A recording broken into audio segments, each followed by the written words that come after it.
E aí, pessoal, questão de número 21 do capítulo 15 do Fundamentos de Física do Halliday, volume 2.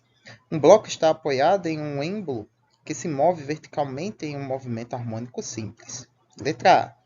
Se o MHS, movimento harmônico simples, tem um período de 1 segundos, para que valor da amplitude do movimento o bloco e o êmbolo se separam?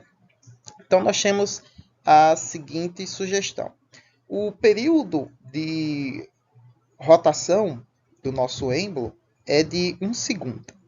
Então, para que a amplitude desse movimento oscilatório, o bloco se separa do apoio do êmbolo. Ou seja, vai haver ali um certo comprimento, um deslocamento máximo, podemos assim dizer, que o êmbolo vai se formar, que devido às forças as forças que atuam no sistema, né, por exemplo, a lei da inércia, né, já que o bloquinho não está colado no êmbolo, como por exemplo, quando ele subir a uma dada velocidade empurrando o bloquinho junto, mas quando ele desce com uma velocidade tal que os dois vão se separar. E aí eles vão perder contato porque o bloco não está preso ao êmbolo e devido à primeira lei de Newton, né, por inércia, né, o bloco desce, o êmbolo desce e o bloco tende a permanecer na posição onde está. Dessa forma, então, vamos calcular a força resultante aqui entre o que atua sobre o nosso bloquinho para a gente visualizar o que acontece. Então, você tem a força normal e a força peso, que atua sobre o bloco ou o êmbolo, se você assim preferir. Então, existe uma amplitude que quando ele começar a fazer esse processo de movimento, o êmbolo perde contato com o bloquinho. E aqui eu fiz uma animação que mostra que ele cai, né? Só para sugerir que ele perdeu contato. Dessa forma, então, a nossa força resultante, e já que nós temos aqui um movimento oscilatório do sistema, eu posso dizer que essa força resultante é igual ao... Perdão. Essa força resultante é a força centrípeta do movimento oscilatório do êmbolo, onde nós vamos ter aqui que essa resultante é a diferença entre a normal e o peso aqui exercido entre os dois objetos. Como eles perdem contato, isso significa que a força normal é nula e nós vamos ter apenas a massa vezes a aceleração angular igual ao negativo da massa do objeto vezes a aceleração da gravidade. E a massa aqui independe, né? Se você for analisar por meio do bloco ou do êmbolo, né? Porque o quociente entre elas vai ser 1, e aí nós vamos ter apenas ômega quadrado vezes r, que é o valor da nossa aceleração angular, igual a menos g.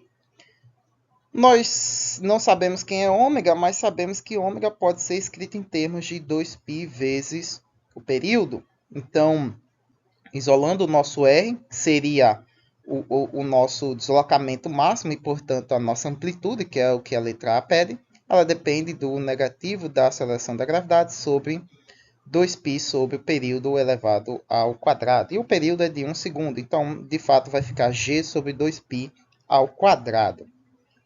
A aceleração da gravidade aqui, né, como a gente está usando o sistema de referência, para baixo, sendo o sentido negativo do eixo y, então menos 9,8 metros por segundo ao quadrado.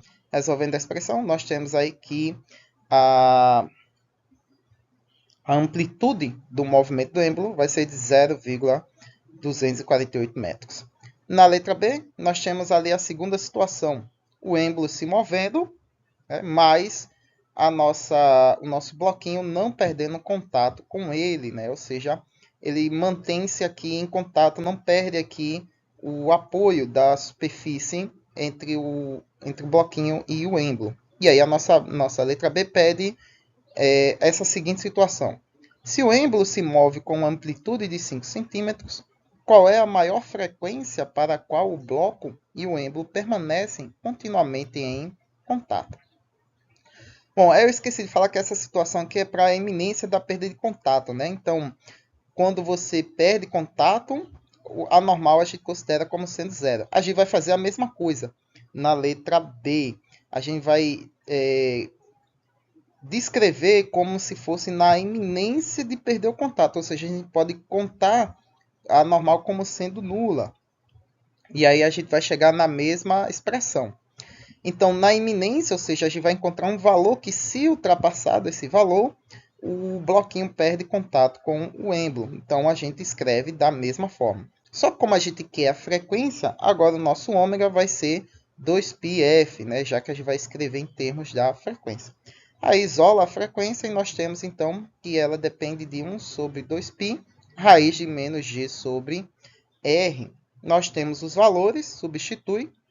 G é 9,8 metros por segundo ao quadrado.